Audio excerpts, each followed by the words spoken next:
Take me to the White House, though, please, Albert, and let's see what my Lord and Savior Donald J. Trump is saying. But most of it's going to come later. We're going to have it cauterized by Congress, affirmed by Congress. In some cases, we'll make cuts. In some cases, we'll just use it in a different layer to save the money. But it's hundreds of billions of dollars. DOGE has also fully modernized the federal retirement process and continues to work very hard on the IRS modernization. But we're taking that over with DOGE. Many of the DOGE people, Elon, are staying behind too, so they're not leaving. And Elon's really not leaving. He's going to be back and forth, I think. I have a feeling it's his baby, and I think he's going to be doing a lot of things. But Elon's service to America has been without comparison in modern history. He's already running one of the most innovative car companies in the world. You look at his factories and compare them with some of the old factories we have, and it's a big difference. And the most successful space company in, I guess, in history, Elon you would is, have for to those who say, are the just largest free listening, speech Elon is platform standing in his on the internet, black-clad sort of Yet, way that he stands there with the black willingly, MAGA with hat. all of the success, He looks like willingly Zelensky, accepted actually. the Remember, outrageous they give him such a hard abuse time. and Zelensky slander not and wearing a lies and tie attacks at the because White House. Elon he looks does just love our like that. country. I know that very much. He Got loves his dark MAGA gear on. He comes from another country that's going through trials and tribulations, I would say. But he's all about Such an odd placement with debt Trump of sitting gratitude. and So I just want to Musk thank standing. Elon for his time as a special government employee. Can you imagine? They called him an employee, but it's a special government employee, and for coming and helping us. And he really has changed the mindset of a lot of people. A lot of people thought, maybe we'll cut 1% or 2% or 3%. Then they said, wow, we can cut a lot more than that. And we're going to do it very surgically. We're going to continue on the march. We're making America great again. When I was in Saudi Arabia, and we were in, as you know, three really great countries, predominantly the three. Qatar was great. UAE was great. Saudi Arabia, incredible. Such an incredible experience to be in those three countries. But the Crown Prince of Saudi Arabia, and I must tell you, the great leaders of the other two that we just mentioned, they all said the same thing, that the United States is the hottest country right now anywhere in the world. And 6 months ago, we thought it was dead. It was like a dead country. And it would have been a dead country if we didn't have the right result on November 5th. It would have been a horrible, horrible situation was going on with the borders, with transgender. These are his everyone, default remarks. I don't know that I need to hear them again. I mean, he always then defaults to the country was awful before. The country is the hottest country ever. I mean, it's always as though, all the countries of the world are competing for the People magazine cover with Donald Trump. I mean, he's really got a kind of a view of pop culture that he then overlays American diplomacy with and geopolitics with. It's really something that just exposes his both shallowness, his vacuousness, his inability to really understand anything, and then he just speaks in these generalities because he's just BSing. He doesn't really know what Musk has done. The things that Trump has really concerned himself with is, I'd say, primarily self-enrichment. Excuse me, I have to cough for a second. I've still got this horrible thing, whatever. Excuse me. But it looks very busy behind Trump. I don't think he's I've got seen more flags than the United Nations behind him. Is he in the Oval Office? Is that the Resolute desk? That's what the setup he's got behind the desk? He does have, Kim's right, it's not just the flags. He's got like all these knickknacks and it looks like pictures, right? Isn't that what... Pictures, is that a crystal globe or some kind of award? It's just very there's a lot. It's a lot going on. I mean, it's nice. He's got phones there with big phone banks. It's all theater to him. I mean, he's just in between golf games right now. I mean, he's either taking payoffs from the UAE or from those who have bought his meme coin, or he's on the golf course, and then he comes back for these photo ops and these pronouncements in the theater of being president. And while I may be overstating that a bit, the reality is not so far from what I've just said. Go ahead, give me a little bit more, Albert, if you would, please. And they're great leaders in those countries, and they understood and they agreed. And that all stopped, and we're stopping others from fighting also, because ultimately we can fight better than anybody. We have the greatest military in the world. We have the greatest leaders in the world. We put one of them in charge of the Joint Chiefs of Staff, as you know, General Raisin Kane.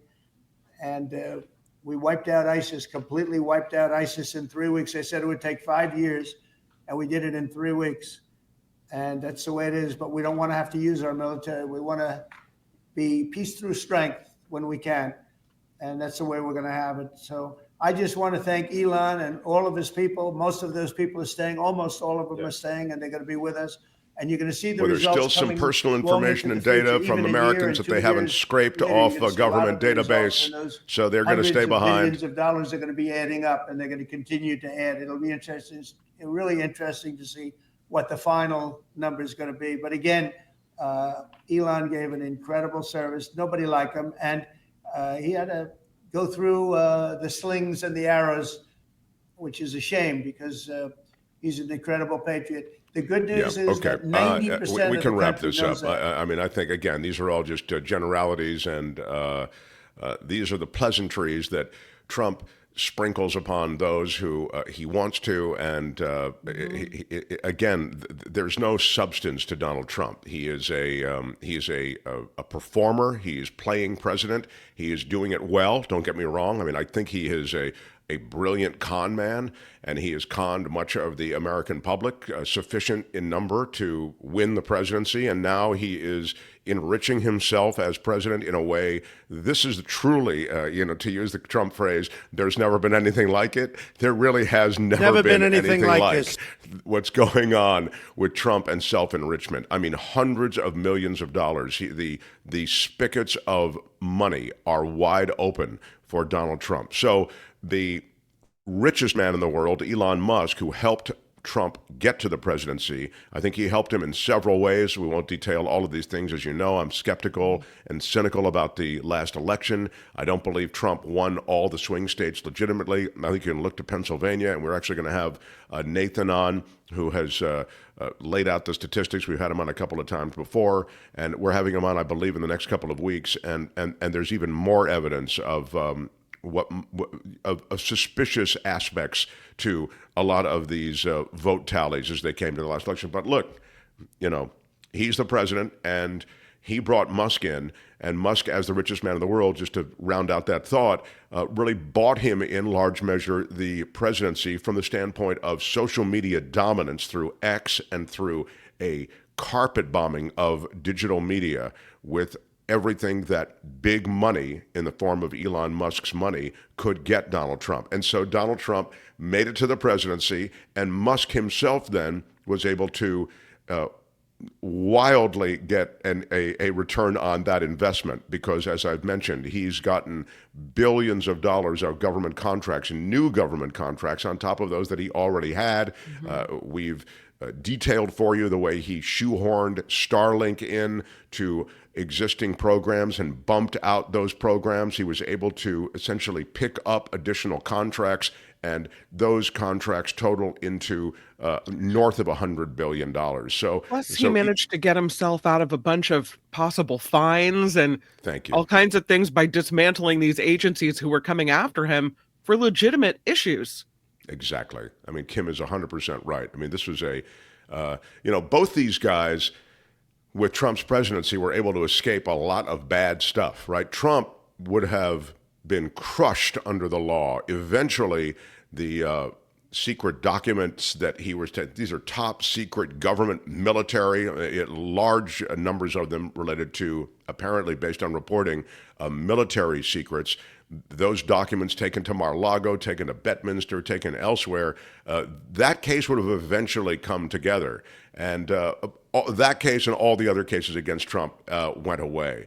And when he became president, we said it. I mean, it was going to be the get-out-of-jail-free card that he needed. But to Kim's point, Musk himself was able to dismantle agencies that had targeted Musk for everything from fines to regulatory action. So that happened at the EPA, at USAID, and everywhere else. Quickly, a shout-out to Murphy Rowan. Thank you to Murphy for a $20 super chat. Happy Friday. My youngest daughter turns 18 today and graduates next Thursday. Here's a super chat. Thank you to our beloved MTS crew. Before those college payments kick in, here's $20. Happy birthday. Happy birthday, and thank you, Murphy. Wow, 18 years old. Her kids are amazing. Runners, dancers, just really cool. Yeah, really, really cool. I am always a fan of Murphy Rowan, also, who has been with us since the very beginning. She's an OG of this show, so thank you. Also, thanks to Candace Worthman, who hit us with a super sticker for 20. Hi, Candace. Thank you. As we get the show started, a quick shout out to my favorite McAllister, Lucy McAllister. If she could only do news, she'd be the perfect person. That'd be it. Lucy McAllister with a 20. Yeah. And thank you for the super sticker, Lucy. Have a great weekend. Kathleen Bryant with a 20. Wow, thanks to all the women have come in hard. They've come in hot. I love it. A $20 super sticker. Thompson Thank Friday. you. Yeah. Yeah. Thank you for the Friday magic. I may have to get up and get a Kleenex box here before long. I didn't plan this very well, but let's soldier on for the moment. Well, while you do that, we could talk about the spelling bee. Yeah, before we get to the spelling bee, I want. You're right. Thank you for. And before we went on the air, Kim and I were talking about the spelling bee, and Albert's got the spelling bee stuff. You know, we're big spelling bee people here on this show. We've got a rich history with the spelling bee, so we will share that with you. And then I will get into RFK Jr. and some of the Musk scandal, because we have been talking about Musk as well. But I want to just note what John Schultz says here. I meant to ask how many children have died because of Musk's dismantling of USAID. But the important thing is that he's got more money. Exactly, John. I mean, what happened at USAID, it's a minuscule amount of money that is targeted toward these populations worldwide that desperately need American support. And you're so right to point to it. We pointed to it at the time, and it is an outrage. I mean, it's an outrage, and it's grotesque that such a wealthy nation as the U.S., which was doing some real positive work with inoculations in Africa, with the food and famine relief across that continent and elsewhere, that agency would be dismantled first by Musk is, I'll just use the word again, it's grotesque. And so you're right. I mean, you know, for all the tears shed for the victims in Gaza and in the Sudan, et cetera, the idea somehow that they could let this guy, Elon Musk, dismantle USAID for no reason at all. There was no waste, fraud, and abuse. This was an agency dismantled simply because they had regulatory business with Elon Musk that was basically crunching him. It was hitting his businesses in such a way that he wanted to get USAID off his back. Why would you otherwise go after USAID first? You want to go waste, fraud, and abuse, you go after the Pentagon first. And they never even went after the Pentagon. The Pentagon never was touched by Doge and his magic chainsaw. So that's how you know this was all politics, this was all BS, it was theater, it was performance, and there were real victims here. And John is right in that comment to mention so many of those. And I don't mean to sound angry, but I think Americans should be angry about what's happened here, because it's some kind of diabolical magic trick that they have pulled with the sleight of hand of Elon Musk going in, claiming waste, fraud, and abuse. You hear it over and over, the GOP, waste, fraud, and abuse. Now they're talking about waste, fraud, and abuse at Social Security and Medicaid, et cetera.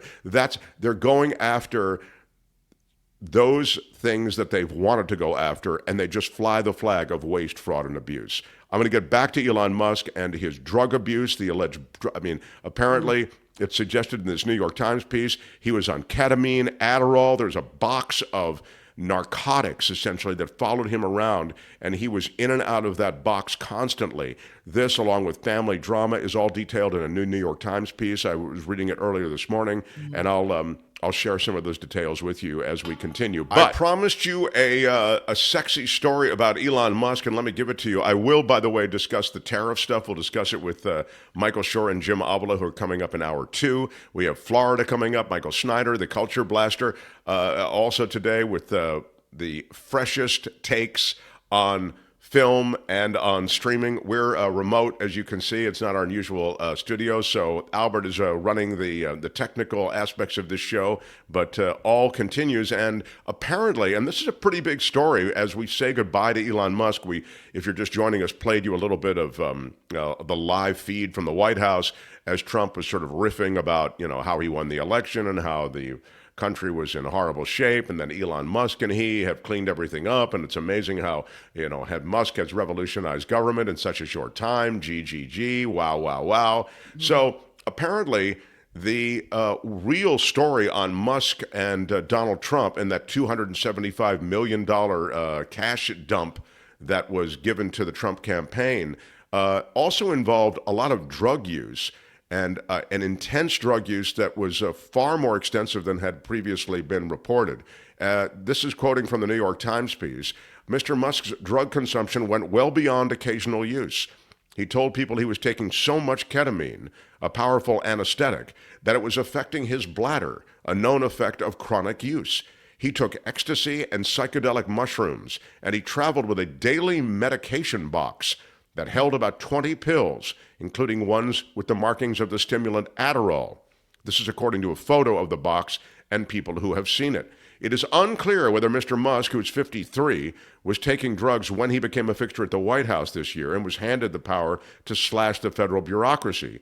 But he has exhibited erratic behavior, insulting cabinet members, gesturing like a Nazi, and garbling his answers in a staged interview. So they go on and on. I thought the maybe it sort of borders on the salacious detail in all of this is associated with his overlapping romantic relationships. He had, during this time, both on the campaign trail and in the White House, he had a lot of family issues because he has, as you know, multiple relationships, multiple children. And there's nothing wrong with that, I guess, although doesn't he? How many kids does he have now, Kim? I think he has 14? 14 children. I mean, you could argue that it's hard to. But he put out a plea on X, on formerly Twitter, that apparently I was reading an article that he put out a call to. He finds these ladies on X, and then propositions them to have his babies, saying he'll pay them a certain amount of money, or promising us whatever financial arrangement, and so he may have a lot more buns in the oven cooking. Wow. Well, that's exciting, I guess. Yeah. He wants to spread his seed far and wide. That's a limitless reservoir, X, pretty much. He's been married and divorced 3 times. He's fathered 6 children in his first marriage, and the thing is, some of these women thought that it was a monogamous relationship, then it wasn't. I mean, this kind of stuff almost doesn't really interest me, except for the fact that the American people are at the hands of this guy, and to the extent that he is distracted with this stuff, it may affect his decision making. The drug stuff interests me more, and it should interest Americans more. I don't know that it'll even filter down to most people, but one of the reasons is he has so many government contracts, and of course he was granted, well, I'll just speak with the government contract for a second, because NASA's government contracts with Musk involve drug testing. You have to be clean, and they generally tested for drugs, but with warning and a prescribed date for the drug testing of Musk and his people. So it's unclear, and in the piece I was looking, it was somewhat unclear to speak to the issues around his drug abuse as to whether or not he was drug tested, but that is a condition of the NASA part, anyway, of his government contract. Mr. Musk had been using ketamine often, sometimes daily, mixing it with other drugs, according to people familiar with this consumption. The line between medical use and recreation was blurring. He also took ecstasy and psychedelic mushrooms at private gatherings around the United States and in at least one other country, according to those who attended the events. The FDA has formally approved the use of ketamine only as an anesthetic in medical procedures. Doctors with a special license can prescribe it for psychiatric disorders like depression. There are people who use ketamine. They use ketamine recreationally, so I don't want to pretend that, it's not out there. But the idea that Musk is, he's handling so much government business. I mean, your social security information is safe with that guy who's into the drug box walking around DC. Thank you. Right. Thank you. I mean, there are federal investigations into so many of his businesses, Tesla and SpaceX, et cetera. And so while he's dismantling all of these agencies that are involved in these investigations, he's also, knee deep, as Kim suggests, in a lot of these drugs that could affect his judgment. And it's been a wild ride. He rented a cottage at Mar-a-Lago, and he was there to assist in the transition with the Trump administration. And the idea somehow that this train wreck of a guy was in charge of so much, it's disturbing in the extreme. So that's some of the reporting around Musk. It is his farewell. We showed you a little bit today, but it was just one of the farewells, because the other farewell is the farewell that Todd and Julie Chrisley have finally waived. They've waived their farewell, their goodbye to prison, because they, as you know, got a pardon from Donald Trump. They had defrauded banks of $30 million and the federal government in taxes of even more. So apparently, if you are the stars of a reality show, and they, by the way, they paid some restitution. As you know, they were serving 12 years in prison. They are now out. And Albert has a little bit of the remarks that were made by the Chrisleys as they excitedly left prison and embraced their new freedoms and their new reality show. Go ahead, Albert. Breaking news: reality TV stars Todd and Julie Chrisley are speaking out after being released from prison. The pair was serving time for tax evasion and bank fraud. Let's listen in. They were still at home, so it's honestly felt like such a dream to have them at home, and I'm just so grateful, obviously, to President Trump, the administration, Alice Johnson, just everyone within the pardons office. Alice obviously came on my podcast a year and a half ago, I think, before she ever even got the role. And what I respect about her is she's not in the art of giving favors. Neither is President Trump. And when she got the role, she looked into our case. They saw the injustices.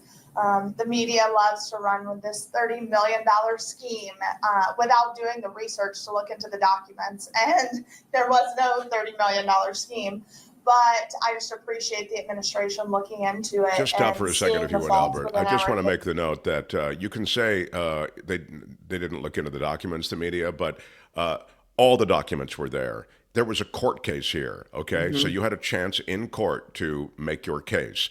I don't know the Chrisleys. I don't care about the Chrisleys. But the idea somehow that the documents didn't come out and no one looked at them, it was a jury that found you guilty, ma'am. It was a jury that saw all those documents, that heard all those documents. You had a chance to present all those documents. So the idea somehow that the media gave you a bad shake, it's just BS. I mean, this is the most widely reported story of a reality show star being indicted and convicted in the last handful of years. And believe me, it was all there, easily accessible and easily reported. And it was reported. Go ahead, Albert. Get nothing!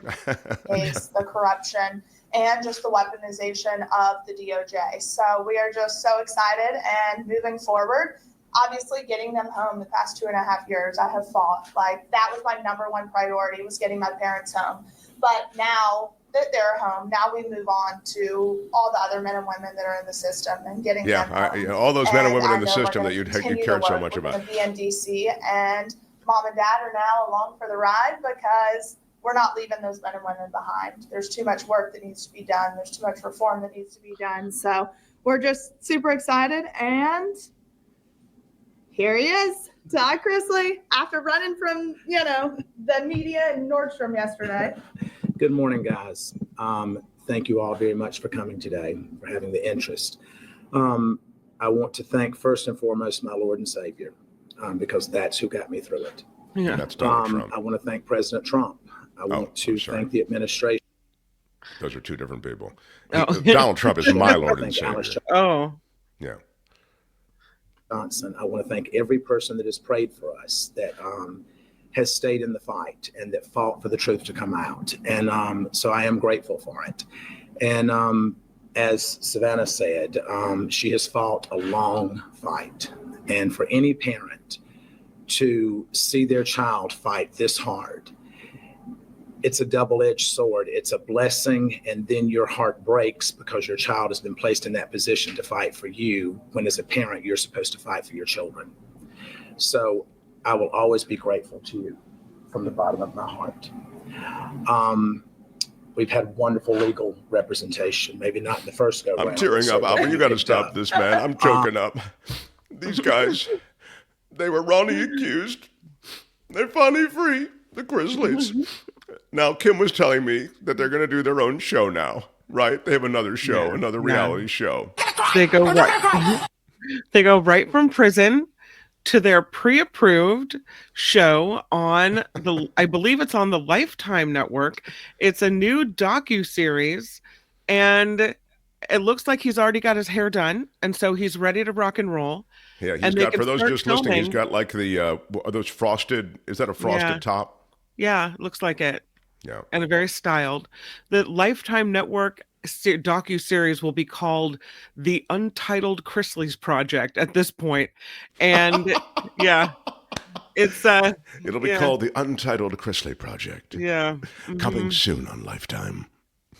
And so the cameras come back on, and I'm sure this will be the opening scene. This is pretty wild. Well, there you go. That's your update on Todd and Julie Chrisley. They are free at last, free at last. Thank their Lord and Savior, Donald Trump. They are free at last. Something else interesting in that press conference that the daughter gave was her then talking about, we have to free the rest of the people. We're going to go on and we're going to free other people. Well, he's talking about... No, he's talking... I'm sorry, go ahead. Yeah. There are still people in prison that I apparently don't deserve to be there because of their tax fraud and tax evasion and fraud, general fraud. And so she's going to keep working through her podcast to free all these other people. Well, they're reality stars in prison who need their shows to be greenlit. Sure. And so that's what they're, I think, talking about, Kim. And they may not be reality stars yet, I get it, but they're in the prison system now. There are some jewels that need to get greenlit on Lifetime, and that will be the next order of business for the Chrisleys. I'll remind you, in addition to grifting, as they did, they fraudulently manufactured a bunch of documents, and they defrauded banks of the $30 million. They cheated the American taxpayer through the IRS and through they basically skated on tons of taxes. But they took all the money and they apparently lived this big bloated lifestyle. I mean, boats and huge homes and the whole deal. So it was quite the life thing. They displayed it all right on television. And so at least they put all the money on the screen. And then they paid restitution, as you know, in conjunction with this conviction. And now that they've been pardoned, and this we talked to David Katz about yesterday, the noted former federal prosecutor, they will have all that restitution money repaid to them. So they are getting a pretty, one of those big checks that like they used to have at Publishers Clearinghouse. They'll get one of those with all their restitution money returned. That's what's going to happen with the Chrisleys. Hi, it's Mark, and I thought that was great. Hit the notification bell. You'll know whenever there's a new video being dropped, and please subscribe to our channel to help us save the universe.